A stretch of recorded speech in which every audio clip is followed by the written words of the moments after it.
What's going on, everybody? I'm back here with a 2012 Chevy Impala with the V6. I believe it's the 3.6, and came in with a no start, and they wrote down what was wrong with it. It runs like a banshee, and sure enough it does. It cranks over, tries to start. You can hear that the timing chain's broken almost, I'm sure, or at least slipped off. It's a common thing with these for the guides to wear out and cause the chain to slip and everything. So we're going to be pulling the motor and transmission on this today. You probably could do it without pulling it if you really wanted to. There's some clearance there, but I'm not about that life. I like to have it out where I can get it and get everything lined up perfectly, and that way I'm not second guessing myself when I'm trying to do it here, because it's, you know, these timing chain jobs these days are kind of complex. So we're going to pull this motor, and obviously with the transmission, it should be pretty straightforward.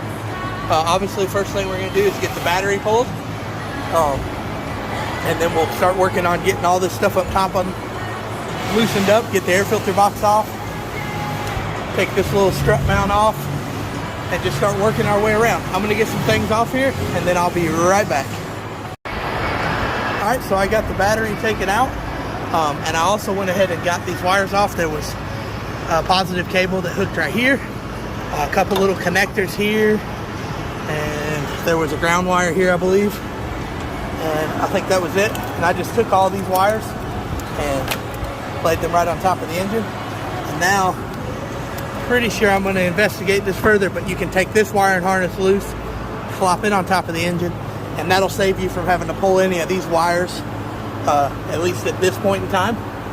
So I'm going to do that right quick. Then I'm going to get this air filter box off and see what we got to deal with the transmission up top here, what we got to get loose, and then we'll get the exhaust loose and everything. We'll probably be able to take the exhaust loose from the bottom. Obviously this thing's going to have to come out from the bottom. I mean, you might be able to get it out through the top. If I didn't have a lift, I'd probably be attempting it, but now that I have a lift, there's just no point. So it's going to go out through the bottom, and we're going to try to replace the timing chain if it's not too bad, but most likely we'll probably be replacing the engine, but I don't know, it might not be that bad. We'll just see when we get inside of it. So I'm going to do all that right quick, and I'll be right back. Alright, so I got the air filter box off. That's pretty simple, just a hose clamp there, a couple little connectors. The ECM sits right under here. It's got three big connectors here. You pull the red lock, and there's a release, pull them up, slide them off. There's that. Then there was some connectors that went up here. I had to disconnect. Pretty simple, nothing really to it. Got the shifter cable off. It was just some 13mm bolts, and there was an AC connector, high side or low side switch, I'm not sure. And that's that. We will have to take the transmission cooler lines off, as well as this hose that connects all the coolant, but we're going to wait on that till I drain the coolant. Let's see what else. And that should be it on this side, and then we'll get to the other side. I'm going to get this wire off, and I'm going to get some stuff on back here. There's some connectors and stuff, and then I'll be right back. Alright, so I went ahead and took the intake off. It's super easy. There's two vacuum connections on the back end, and then it was just 6 bolts for the intake, and then a 10mm bolt that bolts to the power steering reservoir. So that way I can get back here and get everything that I need to see. I took this vacuum for the brake booster off. I took the fuel line off. What else should I do? That was it back here, I think. I still got to take the heater hoses off, but like I said, we'll wait till I get the coolant drained. And may or may not have to drain the AC system. I haven't looked at that yet. Might be able to set the AC compressor out of the way. So over here, I went ahead and took this old junction block off. It's got 4 7mm bolts. Just really loosen them because it gets stuck inside these connectors. And then there's some little clips on the side you have to pull back to get the box off. And then these just wiggle out. And that was this wire right here. So pretty much, there's probably a few connectors underneath that I'm gonna have to move around, but pretty much the whole engine is completely disconnected from any electrical. So all we like is the coolant up here. So at this point, I'm gonna go ahead and get this thing up in the air and figure out how we're gonna drain the coolant and get the CV axles out and all that stuff. So I'm gonna get it up in the air. I'll be right back. All right, so I got this thing up in the air, got the tire off. Like I said in my previous videos, if you don't know how to take a tire off, definitely shouldn't be trying to pull this motor. So anyway, I took the axle nut off, obviously. It is this one was just a smidge too big. It's a 35 millimeter, but I mean, it grabbed good enough to pull it off. So probably a 34. Pulled these two bolts off. These are 21 millimeter bolts that were nuts with bolts. Get that off, and then just, you know, be careful. Don't let this brake line hang there too long. I'm gonna put it back up in there, but it should be fine. From what I found out with brake lines, if they're gonna leak, if it leaks from doing that, it was probably about to bust anyway. So got that off to where you can get the axle pulled out enough. This axle separates right here, and I found this tool at a local parts store, and what it does is this end goes in behind the CV axle, and then it's basically a slide hammer, and one good swing of that pops right out. So I'm gonna do the exact same thing to the other side. The other side's gonna be, it's gonna look a little different, but it's basically the same thing.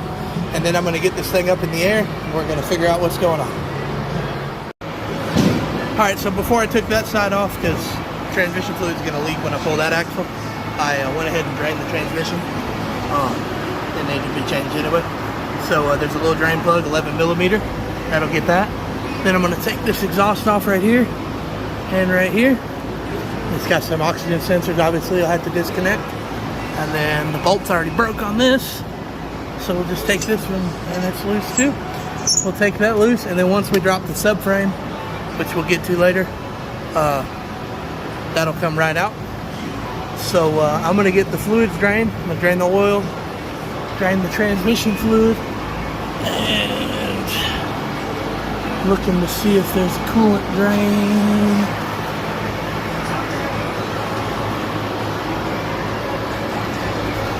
Don't think there is, but if there is, I'll let you know for sure. So I'm gonna get all that drained, get this off, and get that exhaust loose, and then we're gonna go back up top. We gotta pull the steering. Gotta at least loosen the U-joint on the steering column or whatever, so we can drop the steering and everything, so we can get this subframe dropped. So I'm gonna get all this done, and I'll be right back. All right, so I did find a coolant drain. There's one right on this side of the radiator, right on the bottom. It's a little twist thing you can do with your fingers, or a pair of pliers if you can't do it with your fingers. So obviously, since we're dropping the cross member, I forgot to say this, and it could make it easier on you too, is to go ahead and pull the tie rod and get this loose. I mean, you don't have to pull the tie rod, I guess, because it's all coming down. So it just makes everything move around a lot easier. And on the other side, it made it a lot easier to get the CV axle off without damaging stuff. Hang your calipers up. They sell these at O'Reilly's for like $5. Little hangers, makes it perfect. They're zip tied or something. So get all this loose, because it's all coming down with the cross member anyway. And like I said, I've got everything draining right now. Got this CV axle out. It was a little different, obviously, because it actually comes out of the transmission and not out of a shaft like on that side. So I got everything off on this side. I got that exhaust loose, as loose as it's going to get until I drop the cross member. So after I get everything drained, I'm going to go back, lift it back up, and look at the AC compressor and see what I can do with it. And then I'm going to drop it down and start working on the steering column, so I can get that off, and we can get this cross member out of here, support the engine, drop the cross member, drop the engine, and we'll be done. So I'll be right back. All right, so it looks like we'll be able to take the AC compressor loose and possibly just let it dangle somewhere right here. I'm gonna take it loose for now, and we'll just go from there. You'll have to get the belt off, obviously. This tensioner is right here. It's gonna be hard to see up there, but it's just got a 1/2 inch. Put a 1/2 inch ratchet on it, loosen it, pull the belt off, and then looks like some 15 millimeter nuts and bolts to get off of the AC compressor. And then I think I'm going to switch. I know I said we were going to pull the steering column, but I don't think we're going to do that. I think I'm just going to pull the, obviously take the power steering lines loose. This is your main line right here. Maybe a 15, 16. Let me get my other light. Sorry about this bad lighting. That one right there. And then there's your reservoir hose. Like your return hose or whatever. And get those two loose. And then what we're probably going to do, I'm going to try it anyway, is there's 2 bolts that hold the steering rack on. There's a better view right here. That one. Then it's got a nut. So we'll go ahead and take that off. And then we'll just kind of let the power steering just kind of sit there. Then we don't have to worry about pulling the steering shaft. I don't think it's going to get in the way of the engine. That's why I want to just kind of leave it up there. No, we ain't got to mess with none of that. So I'm going to give that a shot. I'm going to get that all loose, and then we'll be right back. Also, I went ahead and took this plastic shroud off. This piece right here. It's got several push pins. That's what I call them. And I apologize for the noise here, but it's 500 billion degrees outside, and I have every fan that I could possibly have going. So it has a bunch of these going around, and then it has some 7 millimeter screws that just go all the way around. You'll see the holes. There's a couple up in here. When you get to it, they're kind of deep in the shroud, so don't forget those. I got that one off, and I also took this one off. It's just got 3 push pins as well. That way we can get to all this. So I just wanted to let y'all know about that. All right, so I got the AC compressor loose. I'm gonna leave it on there until I drop the subframe, because I can't get it through here without taking the lines off, do all that stuff. So when I drop the subframe, I'll be able to take this, probably put it back here somewhere, and zip tie it. So that was pretty easy. The 13 millimeter bolt right there, a little tricky to get to. And then I got that line off. That's all your lines to your power steering. Take that back. I forgot to get the hose off. Get that hose off for sure. Got the belt off. And I got these 2 bolts loose for the steering. That one was easy. This one's a little tricky because the stabilizer bar is in the way. I actually had to loosen it so I could wiggle it around enough to get it out. But I got that out of the way. So I'm going to get this thing down, and we're going to start doing the rest of the stuff on the top so we can get this thing out of here. All right, so we're moving pretty good now. I got all the coolant hoses off. You want to take that one loose for sure. 2 heater hoses right here and right here. Then you want to take the transmission cooler lines off. They just kind of set out of the way. I got them right here. There's 13 millimeter nuts. I got one right here and right back in there. It's hard to see, but you'll see them, the 2 metal lines. And I just kind of stuffed that, and the upper radiator hose I took off, stuffed them all right there so they're out of the way when we drop it. And then I got the upper hose taken off as well. And that is about everything we got to do up here. So at this point, you're going to want to get something like this. This is a engine support for when you're dropping the subframe, because when you drop that subframe, there's nothing holding this engine. And if you drop subframe, everything's coming down. So you can get this at Harbor Freight. It's pretty inexpensive. Or, I mean, you know, if you want to be redneck, you get you a 4x4 or something to set it across here. Whatever you got to do, but you need something to support the engine. I just found some bolts that fit into the intake and bolted them in there and hooked this up. This thing is super easy to use, and it's adjustable. So I recommend getting one of these, but, you know, I know some of y'all on a tight budget, so I get it. Use a 4x4. I've seen it done before. Just, you know, be careful, don't bend your fenders or nothing like that. But just support this somehow, and then you're going to want to go up in the air again, or go climb under it, most likely for y'all. And we're going to get under there and drop the subframe. I'll show you how to do that. All right, got the car back up in the air. You'll want to get these speed sensor wires off. Just unhook them right here, and then there's some little push clips that they just slide into the holes. I use these right here. I got these, I think I got these from Harbor Freight or something for like 10 bucks. It's a whole set of these, and they're perfect for getting in there and pulling them out without breaking them. Because, you know, once you break them, then you got to zip tie them and all that stuff. Anyway, then you get these power steering hoses loose right here because they're on the frame, and both the clips for mine were broken, so that kind of was easy to get off. Then over here on the same thing, you want to get the wires off over here too. Just have them dangle, because once you drop, they'll be out of the way. And the next step here, we're going to pull those two bolts off. This is probably like 18 or 19. That's your transmission mount. Then we're going to pull those bolts off. That's your engine mount. And I don't think there's a front one. Nope, there is a front one. So we're going to pull that off right there. And then that'll be all the engine and transmission mounts. And then we'll take all 4 of these. And there's one over there and one there. But once you start doing that, you're going to want to support this subframe. So I'm going to drop it down some when I start doing that. And I got a hydraulic lift table right there. I'm going to fashion up something to hold it. And then I'm going to drop it down. Just go slow in case there's a wire or something you missed, so you don't have to fix something else later. So I'm going to do that right quick. And then we'll be back to put the table on and catch the engine. Alright, so really quickly, I wanted to show y'all how I got this set up. I got all the bolts loose right now.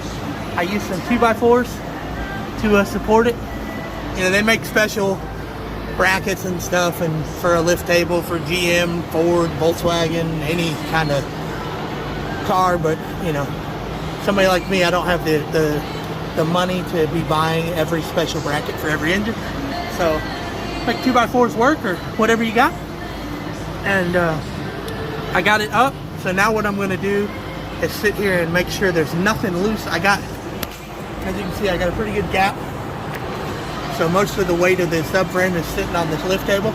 So I'm going to just do a quick walk around, make sure nothing else is tangled up, and then we're going to let this thing down slowly and make sure nothing crabs. So I'll be right back with the subframe on the ground. Alright, the subframe is sitting on the ground now. There was nothing else hooked up. I had to pull the power steering cooler off of the front here, 2 10mm bolts, and I just kind of tucked it back there. I'm going to let that dangle because once I get this motor drop, I'm going to be putting the subframe back on because I got to get this thing rolled out of here. I got other stuff to work on. I'm going to be probably waiting on a motor because we're probably going to be putting a motor in it. I'm not sure, but at any rate, got to get it off the lift because I only have one lift, so got to make that work. So the exhaust came off as soon as I dropped the subframe. That was pretty easy. I just set it to the side there, and we are good to start dropping this thing. So what I'm going to do is get this thing super low to the ground. I'm going to probably use them 2x4s, support this thing, and this thing is going to need like basically all new motor mounts. That one's shot. That one's shot. God, this thing was rattling all over the place. But any rate, so I'm going to tuck these wires in too, make sure they're not getting smushed when the engine and transmission set down. So I'm just going to get them tucked up. Might zip tie them, I'm not sure yet. But everything's good to go down here. We're going to get it there, and then we're going to go up top, and I'm going to slowly let it down and get this thing on the ground so we can move on to the next part. I'll be right back. So real quick guys, before I set it down, I was looking around to make sure there was no other wires. There actually is one wire on the driver's side. See that wire? It goes down and ties into this, can't tell if that's an AC line or fuel. I think it's fuel line. Goes back to the tank, yeah, because this thing ain't got rear AC. So some kind of fuel sensor. So we're going to take that loose and get this wire dangling, because if not, that's going to be a major issue. That's going to rip that wire out when we go to drop it. So I'm going to get that down, and I'm pretty sure that's all the rest of the wires that got to come out. So I'll let you know if I see any other ones while I'm pulling it.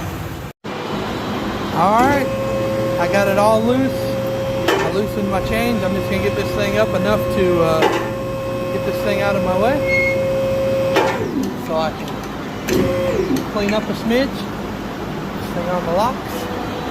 And it came out pretty easy. That was the only other wire, like I told you. It's right there.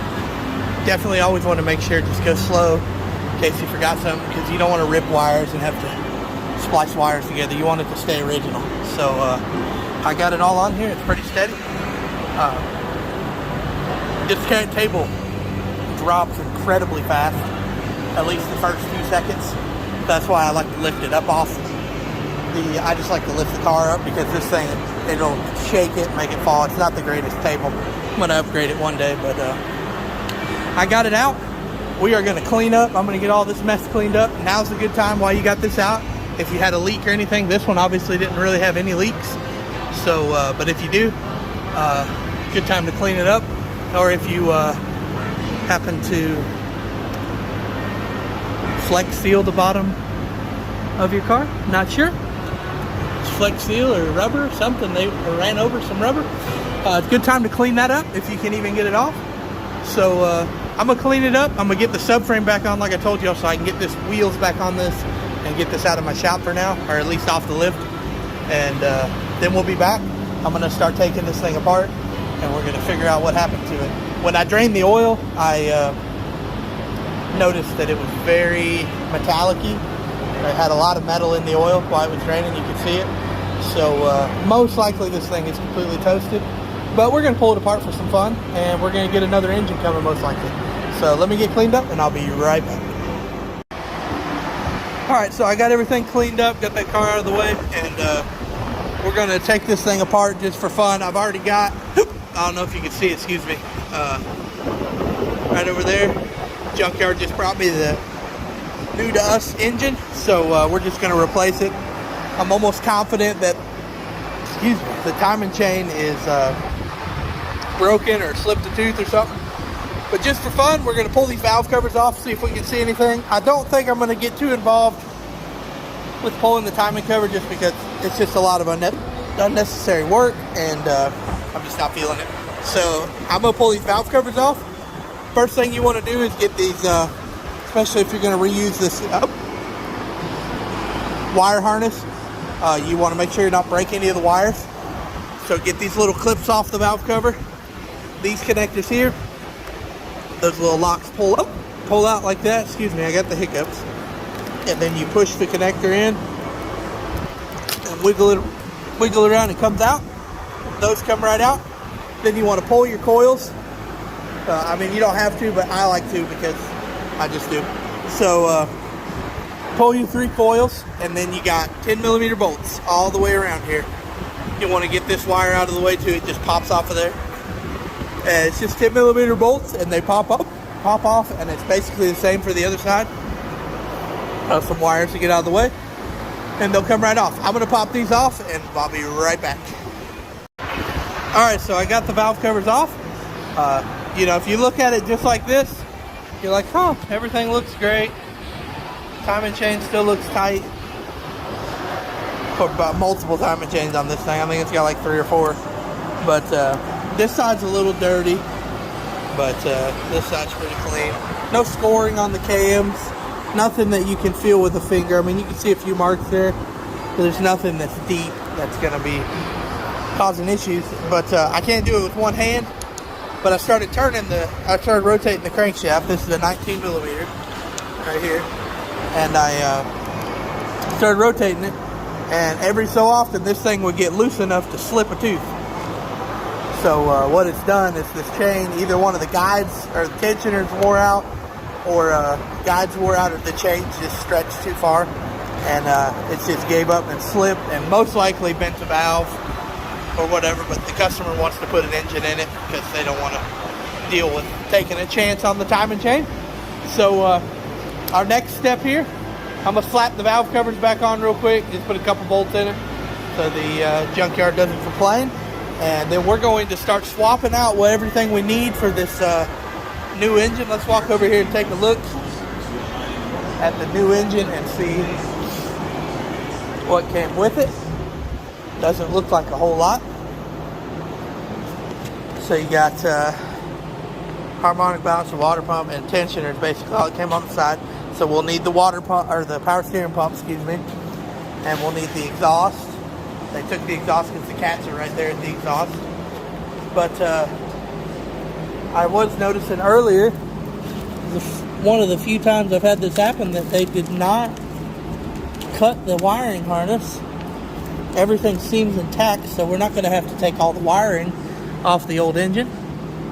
We can just simply take the power steering pump, exhaust, and then of course unbolt the transmission, and I think we'll be all right. Maybe some hoses here and there. So any rate, I'm going to start by, like I said, putting the valve covers back on, and then I'm going to get this power steering pump off. To get it off, pretty sure you can get to all the bolts without pulling the pulley. Yeah, so they look like 15s. Got one here, and one here, and that should slide off. Then you got a 10 millimeter holding, two 10 millimeters holding this one on. Remember, we took one off already when we pulled the intake. So we're gonna get that off, and we're gonna get the alternator off as well. That looks like probably 15s as well. There's two here, and then this tensioner right here, our tensioner, this pulley, idler pulley, it's also one of the bolts for the alternator. 15, pop that out and get that off of there. And we might be taking the wires loose on that. I'm not sure. I'll have to check over on the other engine. So I'm gonna get all that done, and then we'll get back with the next steps. Alright, so I got the alternator off. I'm going to dangle it there because when I get the starter off, it's all going to come with it, because that didn't come with that on the new engine. Also got the power steering pump off. There was one extra bolt right back here I forgot about. It's right here, it's a little 13 millimeter bolt. So that was super easy. I'm going to get this catalytic converter off.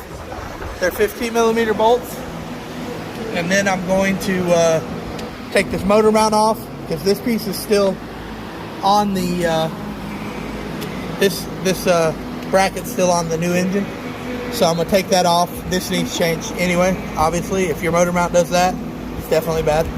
So then I'm gonna take the 13 millimeter bolts that are right here, and this whole piece, it might be a little stuck, but it should slide right out of the transmission. And we'll take that out, because obviously that has to come out too. And then that should be it on this side. And on this side, I'm probably going to have to jack it up to get this part off. And when I do take this off, I'm going to have it up in the air anyway, because this is probably all that's holding it from tipping towards me. So, but I'm going to get these 4 bolts off too, 15 millimeter. We'll see how bad these are. They don't look terrible. They look like they'll come right off. But, you know, if you need some WD-40 or whatever, of course, spray that.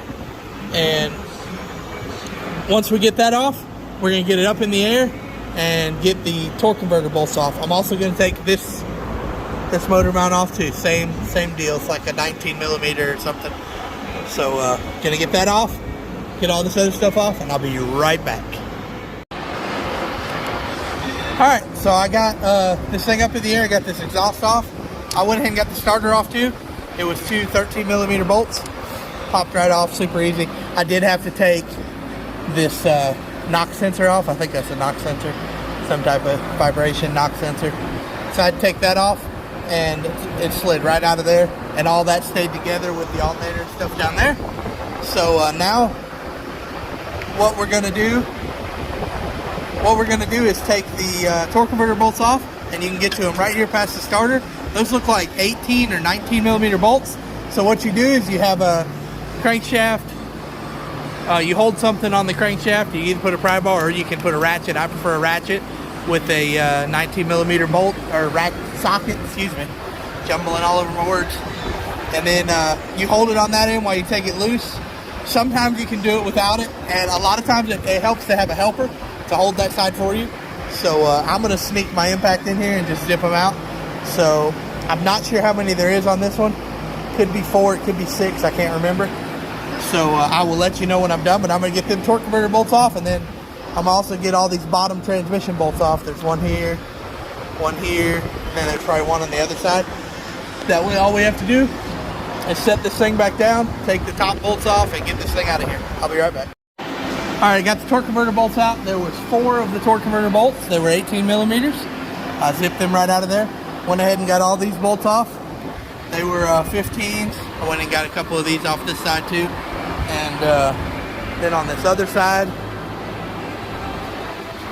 There was an 18 right here, and then another 15. 15, I already showed you that one. So now we're going to set this thing back down on this table, and it's going to be hard to see with the camera, but there looks like there's 2 more bolts underneath here. Probably going to have to use a swivel socket to get them off, but we're going to do that. Take them 2 bolts. This thing will slide right out of here. We're going to leave it on the table, and then we're going to pull this engine over here, set it off for the junkyard to pick up, and get the other one on here and start putting it back together. Alright, I got the old engine sitting over there now. Got the new engine. There was only a couple hoses to swap. You got this one coolant hose here, then you got the little coolant hose on the front of the engine near the power steering pump.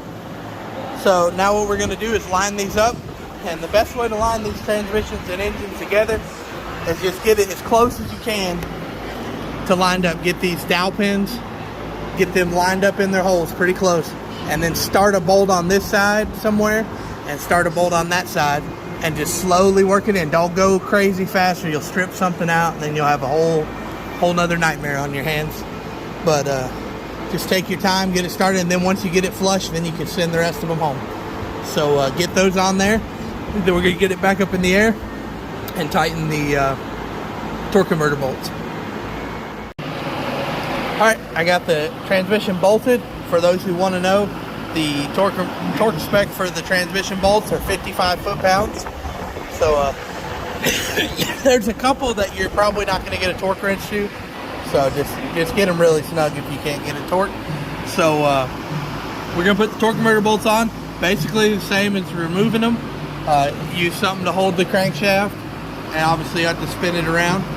I like to get all the bolts started first. Just get them in there hand tight, and then go to the next one, because if you tighten one all the way and then go to the next one, sometimes it'll be just a smidge off and it won't line up, and then you have to go back around and loosen it and whatever. So just go one at a time, and then go back around and torque them, and try to remember which ones you torqued, which one you didn't. I use a paint marker and mark all my bolts when I'm done torquing them. That way I know that I got to them, so I don't get confused or anything. So torque these to 46 foot-pounds, and then I'm going to go ahead and I'm going to set this thing back down on the table, and then I'm going to, I'm not going to set it back on the table. I'm going to put the starter back in, get this exhaust in, and start getting everything else put back together so we can get this thing going. So I'm going to get this side done, and then we'll move to the next side.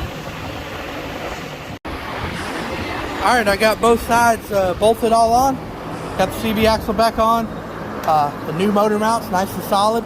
Got the exhaust on. Power steering pump. Alternator on that side, of course. Starter. All that stuff. I'm just going around making sure I didn't forget anything. A lot of these connectors are going to be plugged in once we get it up in the car. So we should be good there. It's pretty straightforward, really. There's really not much to it.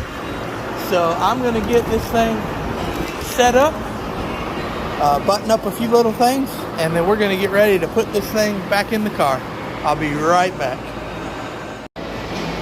Alright guys, I got the subframe back off, got the car back up in the air, and I also went ahead, got the engine put back up on the support.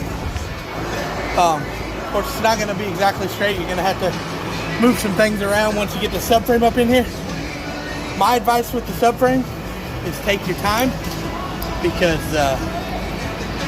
if you don't get this thing perfectly lined up when you go to put these bolts back in for the subframe, it'll end badly. It'll strip out, and just trust me, you don't want that. I've dealt with that before, and it's a nightmare. Take your time, hand thread the subframe bolts on, and you should be hand starting everything anyway, but make sure it's in the right spot. Make sure you're not pinching anything. That way you don't have to deal with that nightmare. And I'm going to get this put back in here. I'd imagine the trickiest part is going to be getting this rack and pinion to line back up perfectly. But once you get it, it'll probably be super easy. It'll probably slide right in, and you'll be good to go. And also, you want to make sure and wrap this back around where it goes. I'm going to leave it there till I get the subframe somewhat up here, because remember, that goes over here to the front because it's a power steering cooler. And want to make sure and get these wires where you want them to go. Pretty sure this wire goes up to the top of the engine. Could be wrong. It might go down here. I can't remember right offhand. But just take your time. Make sure you got everything where you need it to go. And you should be good to go if you do that. So I'm going to get this all tightened up, put the subframe on, and then we'll start bolting everything back together. It's basically the same as removal. Just try to remember how you removed it, and it goes back in the same way. So I'll be right back. All right, I got the engine and the subframe up in there now. I got everything bolted down. I haven't looked at the torque specs for these yet, but I'll let you know in a later part of this video. When I do, I went ahead and got these power steering lines started. That was probably the trickiest part, just getting all this power steering stuff lined up. So everything else is pretty straightforward. I just have it supported on the engine stand. I did have the top mount, the little torque strut. I had it kind of attached. I ended up taking it so I could have some movement down here when I was trying to get it set up. So now what I'm going to do, I'm going to start putting everything back together. And I didn't put this back in before I put the subframe in. I forgot about it. But come to find out, I went and checked the Freon levels. This thing's got a leak somewhere anyway. So I'm going to take those lines loose and that'll just slide back in there. But if you're going to leave them connected, you definitely want to put the AC compressor up in there before you bolt the subframe in. So I'm going to start putting some stuff back together down here. And then we'll go up top and start bolting it together. One thing I did forget before I drop this down, when you do put the subframe on, you want to have this section of the exhaust up in there too, because if you don't, I don't see any way that you get it on there without dropping the subframe again. So you definitely want to do that. And also you want to get your bolts tight for your exhaust. If the gaskets look bad, replace them. I got to drill this one out. It was already like this when I came down here. This bolt's broken off. So I got to drill this out and get a new gasket for that. Or I'll probably try to tap it out, rather. That's just a press-in type deal. So, and I got the power steering rack bolts tight. And that's about everything, you know, under. You know, you still have the tires and everything to do. CV axles, everything on them is basically the same as removal. Put the CV axle in, and you push this up, attach it. Make sure you get that line tight from power steering pump. I still got to do that. Tie rods. Now's a good time to check them. These are loose. I'm going to put them on for now just to get this thing on the ground. But I'll probably be replacing these as long as the customer wants to. So now's a good time to do all that because, you know, it's right here. You got everything apart, so you might as well. So I'm going to do all that. I'm going to get the wheels and stuff back on, everything put together, and then we will get up top. Alright, I got pretty much everything buttoned up down below. I got a few more things to do. Still got to tie up the air compressor. But I figured I'd come up here and make sure everything was good. Basically, like I said, the reverse of everything. Just plug everything back in, get your 2 heater hoses on, upper or lower hose, right there. Make sure all your connectors are going where they need to go. Hook up your fuel lines. Yeah, everything basically is the exact same as removal. Just make sure everything lines up. Most of the connectors, they're only going to go on to one sensor. The only thing that might go on to a different one is these coils. So we didn't mess with those, so we should be good there. So yeah, just go through, make sure you have everything plugged in, and you should be good to go. We're going to get all this stuff plugged in up here. Slap that intake back on. That's simple. That's just it's right over there. It's just those 13mm bolts. Then you got one last bolt that bolts to the power steering reservoir, and then you got some vacuum hoses and some connectors that hook to it too. This is a pretty straightforward engine. There's really nothing complex about it. It's made to be worked on, I suppose, or at least it's easy to work on for me. So I'm going to get everything hooked up, and then we'll be back for the finishing touches and starting this bad boy up. All right, moment of truth. fired right up. I got everything put back together. Nothing too complicated, just basically retracing your steps. And I got everything back on already, checked all the fluids. We are good to go. I'm gonna go take this thing for a spin, and we're gonna get rid of this thing. So thank you for watching my videos. I'd appreciate it if you subscribe if you haven't already subscribed, and hit the notification bar, because I'm gonna have more videos coming soon. I try to put out what I can. I'm so busy it's hard to put out everything, but I'm going to try to put as much as I can out when I can. And if you got any questions, I know these videos aren't as long as my first few videos. I don't have time to edit all the videos. And when you have a 2-hour long video, it takes a lot of editing, and I don't have the time. I got 2 kids, I got a full-time job. I just don't have the time. So if you have any questions about something that I might have skipped over or something, feel free to leave a comment in the comment section. I try to respond to every comment that I can, and I'll try to help you out just the best as I know how. So thanks again for watching, and we'll see you on the next one. God bless.